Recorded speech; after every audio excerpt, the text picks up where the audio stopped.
দেখতে পাচ্ছেন একদম ধোয়া উঠছে আটা থেকে।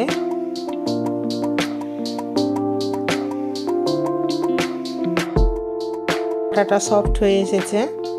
আমি এখান থেকে এখন আটার কিছুটা লেচি কেটে নিব।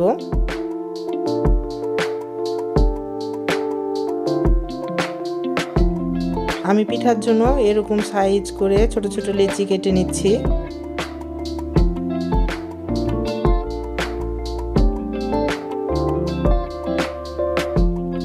আমি এখন লেচিগুলোকে গোল গোল শেপ করে নেব।